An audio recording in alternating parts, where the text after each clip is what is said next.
It's like when you picture North America, two images always pop into my head. Oh, yeah? One is this, like, simmering stew pot, you know, Yeah, yeah. where all these different ingredients are doing their thing, adding their own flavor to the mix. Okay, I get it. And then the other one's a mosaic, all these individual pieces creating this huge, amazing design. Right, the individual, but also the whole. But what blows my mind is that neither of them is ever really finished. Mm. It's like constantly evolving as people arrive and bring new ideas.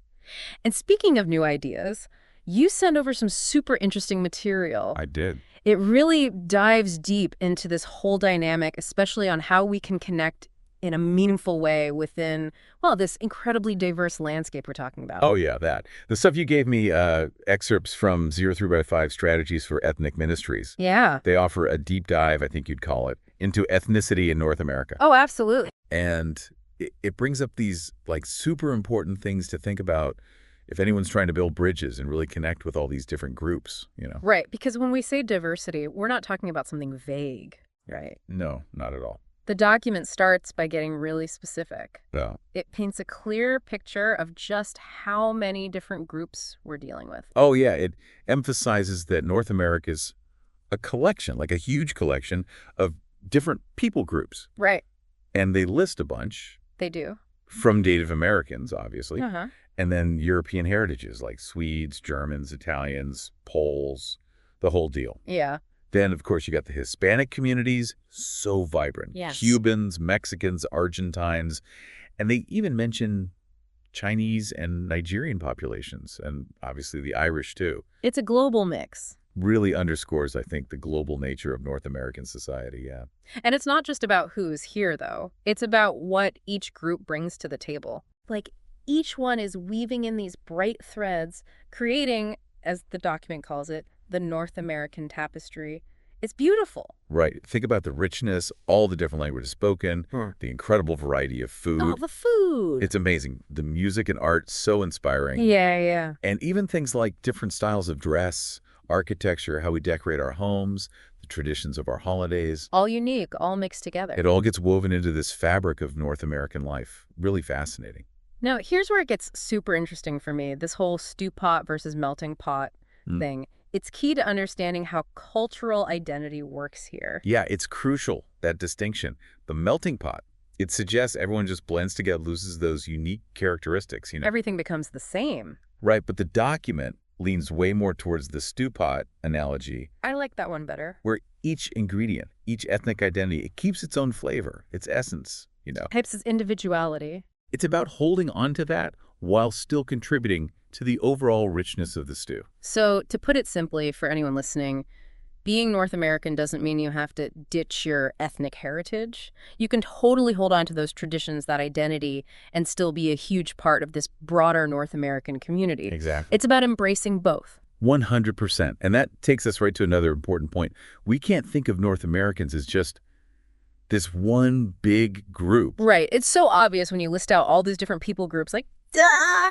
But what does it really mean when we're trying to, say, reach out, build communities, or even just get to know each other better? Well, the document argues, pretty convincingly, that a one-size-fits-all approach just won't work. It wouldn't make any sense. If you're trying to connect with people, whether it's sharing information, building relationships, or creating a sense of belonging, it's all about connection. You got to think about all the diversity in race, ethnicity, socioeconomic backgrounds. You need different methods. It's like you wouldn't use the same conversation starter with every single person you meet, right? Yeah. So why would we assume one single approach would resonate with, like, this whole kaleidoscope of different people? Totally.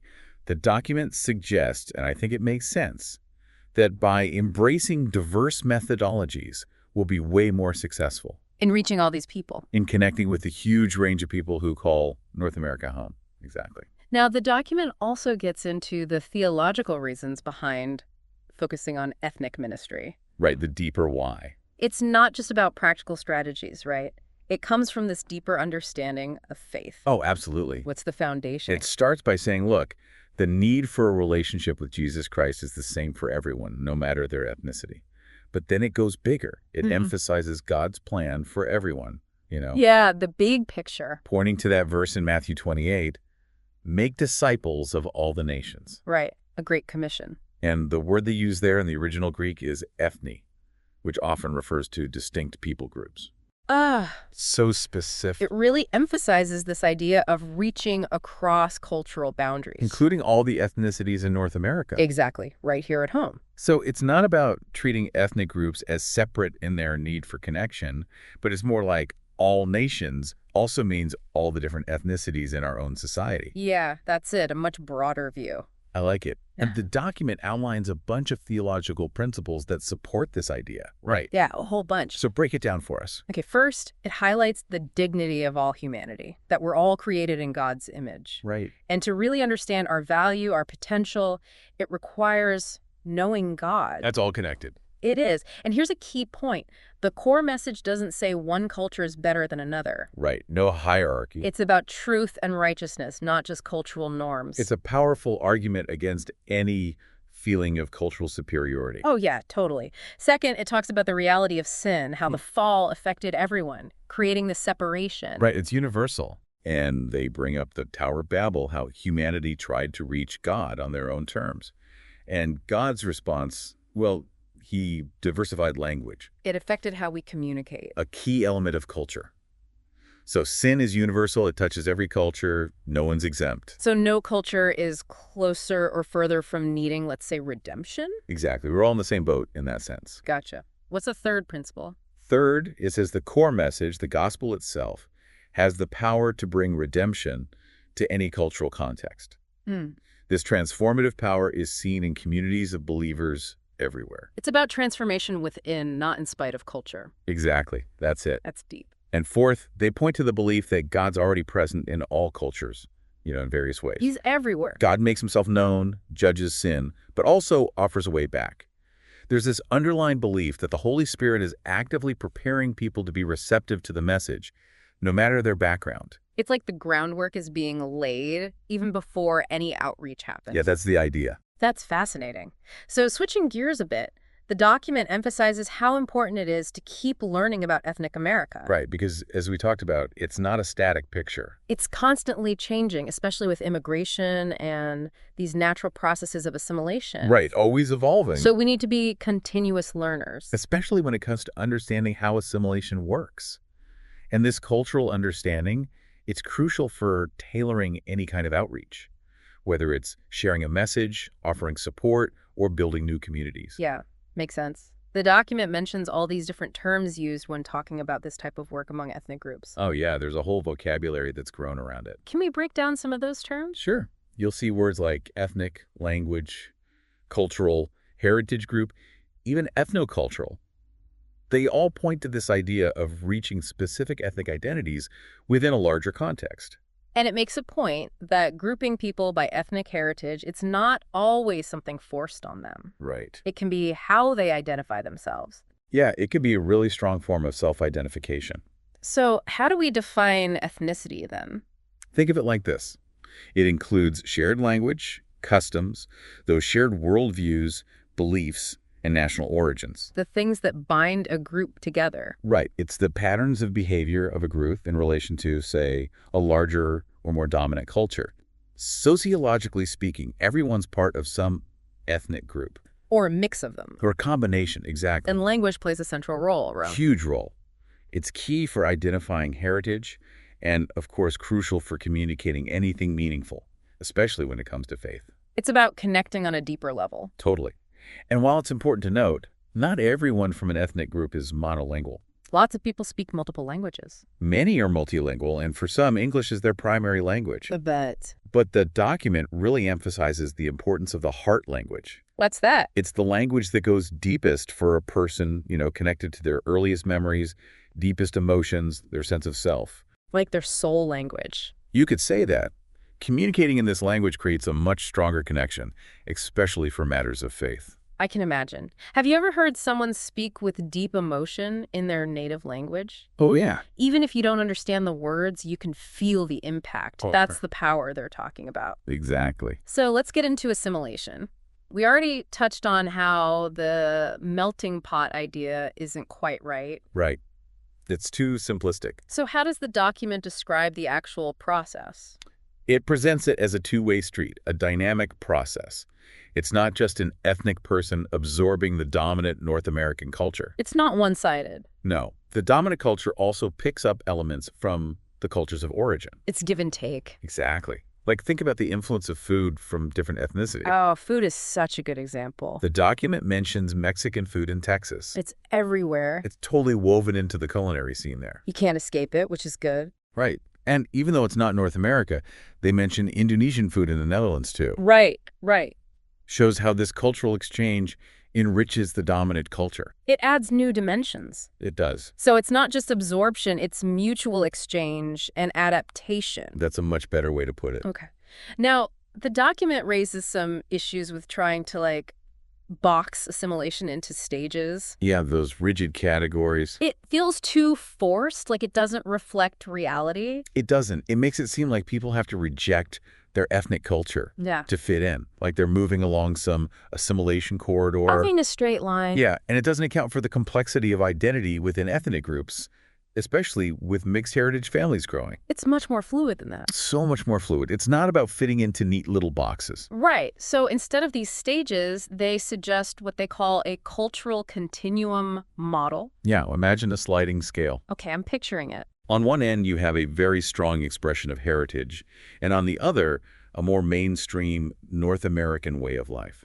Two ends of a spectrum. And people can move back and forth along this continuum, depending on the situation. So someone might express their heritage more strongly at, say, a family gathering than they would at work. Exactly. Different contexts. It acknowledges that people can keep a strong connection to their heritage while also embracing new cultural elements. It's not an either situation. Not at all. And it highlights that within any ethnic group, there's a ton of diversity. Oh, yeah. Different language preferences, different cultural behaviors. There's huge variation. Now, the document brings up terms like second generation and 1.5 generation. What they mean exactly? Okay, second generation usually refers to people born in the U.S. or Canada to parents who were born outside North America. Okay, so born here but with immigrant parents. Right, and 1.5 generation are those who are born outside North America but moved here as kids. So they grew up immersed in North American culture. Exactly.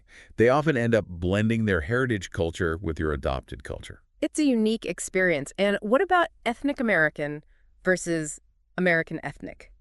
Yeah, good one.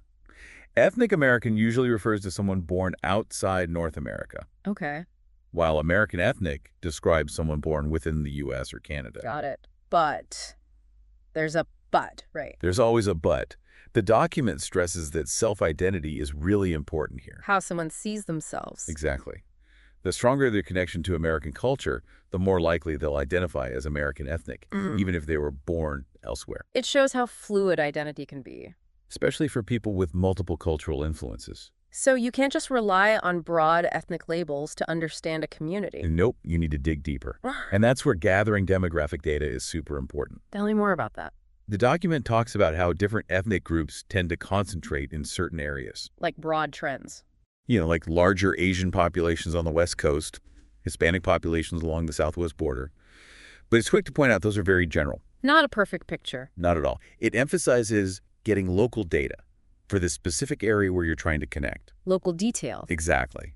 And they give this huge list of sources for this information. Like where to look. From official stuff like the U.S. Census Bureau, city planning commissions. Right, official sources. To more community-focused stuff like school boards, utility companies, even university sociology departments. So it's like detective work almost, gathering clues from everywhere. It kind of is. You're piecing together the story of a community through numbers and trends. Okay, I'm intrigued. What kind of information are we looking for? They suggest things like population figures by ethnicity, projections for growth. So the future of the community. Right. The overall sociocultural makeup, practical stuff like traffic patterns, housing patterns. You know, how people live and move. Exactly. All those details. And it gets even more specific, right? Oh, yeah. Way more specific.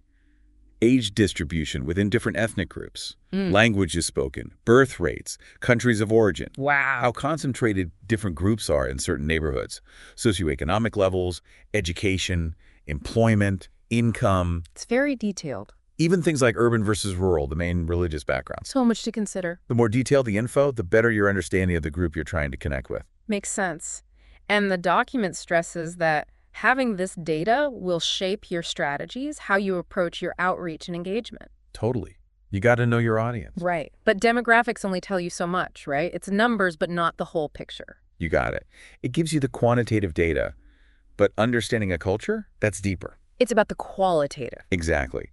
The document defines culture as, well, it's a learned system of values, behaviors, worldviews. It's their whole way of life. It's everything from their philosophies, religions, art, music, to family structures, leadership styles. It's the whole package. And it warns against ethnocentrism. Big time. Judging other cultures based on your own. It's a trap we got to avoid.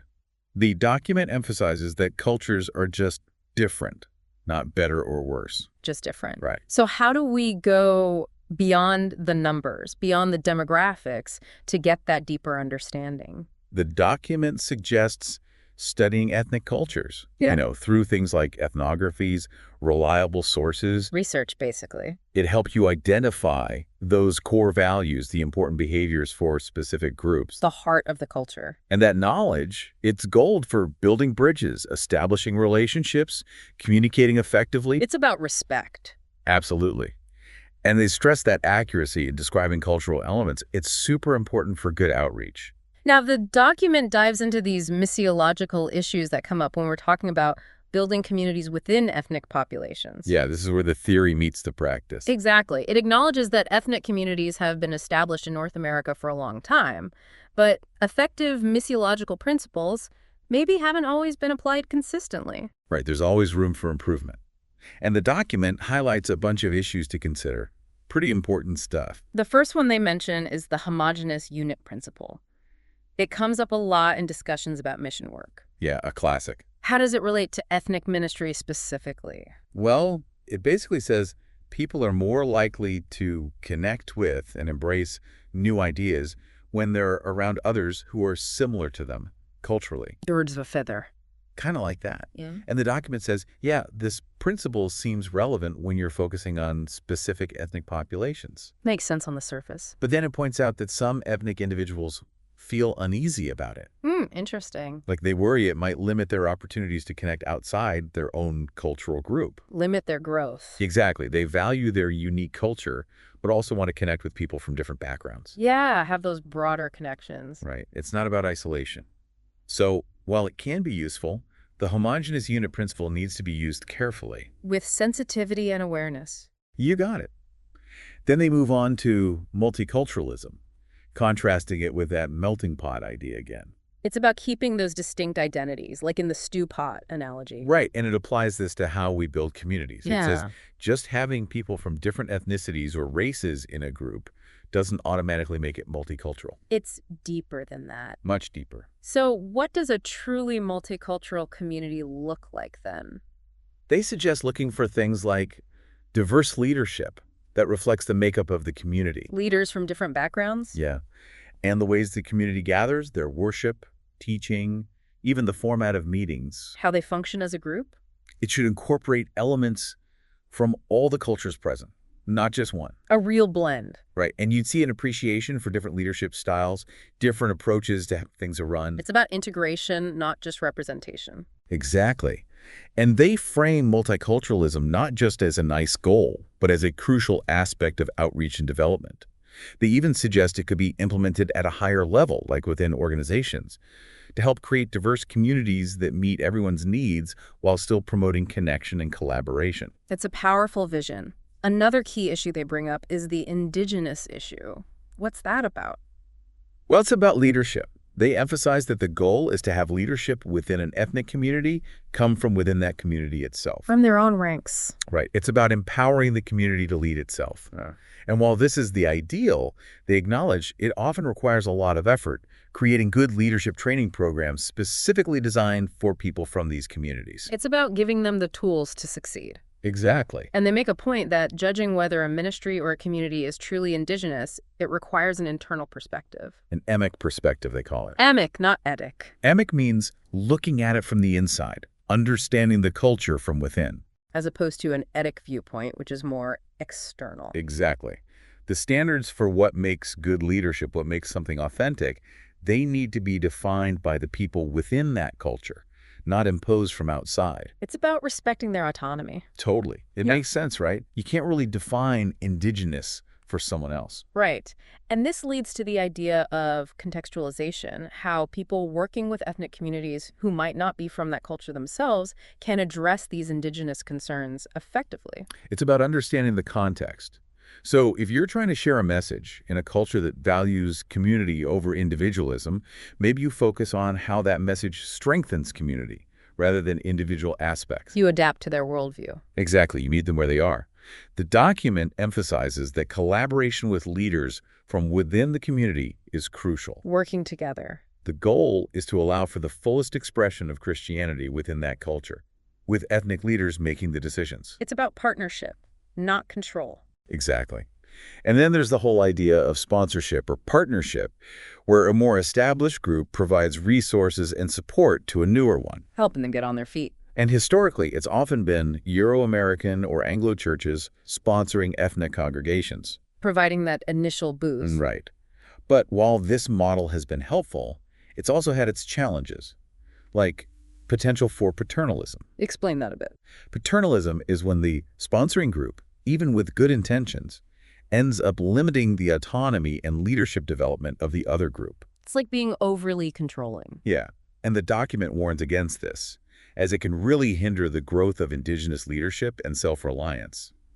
They also discuss how leadership is used in these models, from selecting community leaders to developing and empowering them within the new group. And they emphasize the importance of the sponsoring group being aware of this potential for paternalism. Oh, absolutely. And they got to work actively to avoid it. It's about walking a fine line. It is. And supervision and mentoring in these cross-cultural settings, that requires a lot of awareness too. About those cultural differences. Yeah, differences in language, communication styles between generations, values, perspectives on things like time, authority, religious background. So many factors. It can all impact the mentoring relationship. And they talk about location and finances too, right? Where a new ethnic community meets, how they're supported. Those can be big factors. For sure. They explore different options for meeting spaces, like using the sponsor's facilities, renting, using temporary spaces, even building something new. Lots of possibilities. They point out challenges with sharing facilities too, even among groups of the same ethnicity but from different socioeconomic levels. Right, those internal dynamics. Financially, they suggest aiming for a balance between initial sponsorship and eventual self-support. Working towards independence. And they say it's important to be sensitive to different attitudes towards money between the groups. Different cultural norms. Exactly. Communication also seems like a huge area where things could get tricky in cross-cultural community building. It's essential. Sharing core messages across cultures, you have to navigate the original context of those messages. The original meaning. The communicator's culture and the receiver's culture. It's layers upon layers. Yeah, being sensitive to those different communication styles is key for building trust and avoiding those awkward misunderstandings. It's about clear, respectful communication. Exactly. The last thing they touch on in this section is the form and style of the new community and the terminology used in the partnership. Oh, right. So new ethnic communities might naturally develop their own styles of gathering, organizational models, even how they handle things like property ownership. Yeah, they might do things differently than the sponsoring group. And the sponsoring group needs to be prepared for that, right? To think about how they'll respond to these cultural differences. Absolutely. And even the language used to describe the relationship, whether it's sponsoring or partnership or something else, it can shape the attitudes and expectations on both sides. It's about finding the right words to describe the relationship. Exactly. Words matter. So clearly there's a lot to consider when developing communities within diverse ethnic populations. Tons to think about. Now, the document shifts to outlining specific strategies for engaging in ethnic ministries. Yeah, the how-to part. As ethnic ministry grows and changes, they say you need a variety of strategies. Right.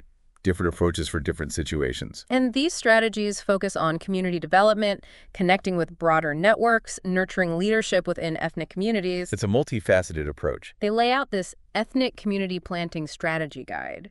What are the key steps? First, they emphasize preparing the sponsoring group.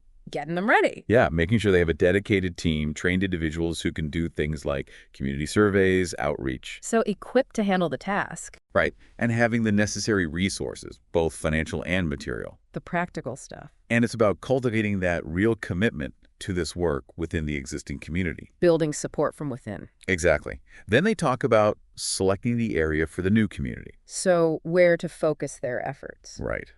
They suggest conducting thorough surveys, considering things like socioeconomic factors, populations that haven't been served, the existing ethnic mix. Really understanding the landscape. Totally. And then recruiting the right team to lead the effort, ideally people who share the ethnicity and understand the socioeconomic background of the target group. People who can connect on that level. Yeah, that shared experience can be crucial. Then they move on to engaging with the community, building those relationships, assessing whether it's actually feasible to establish a new group. Testing the waters, so to speak. Right. And they suggest doing things like, hosting clubs, kids programs, music events, recreational stuff, even getting involved in community service. Getting their hands dirty. It's all about building those connections and understanding people's needs and interests. It's grassroots work. It is. Then they talk about finding a suitable place to meet, whether it's using the sponsor's facilities, renting a space, or even starting with smaller home-based groups. So different options depending on the situation. Exactly. And then, of course, publicizing and promoting the new community. Getting the word out. Right. And then the big moment, launching that first public gathering. The grand opening. Exactly. But they also emphasize the importance of evaluating that initial launch, looking at attendance, how sustainable things are, making adjustments if needed. So it's not just set it and forget it. No, it's an ongoing process. And they stress the need to continue doing outreach and building relationships to grow the community. Keeping the momentum going. Absolutely. Then there's the essential part of nurturing those new members, providing resources and guidance that fit their language and culture. Making them feel welcome and supported. Exactly. And eventually, there's the step of formally establishing the community within the broader organization. Making it official. Right. And lastly, they encourage building in this idea of multiplication from the start. So the new community will eventually start its own new groups. Exactly. It's about that ripple effect. I like that.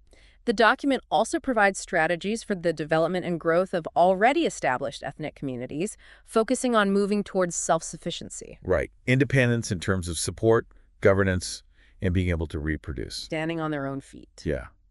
And they highlight leadership training, providing materials in their languages, stewardship education that's culturally appropriate.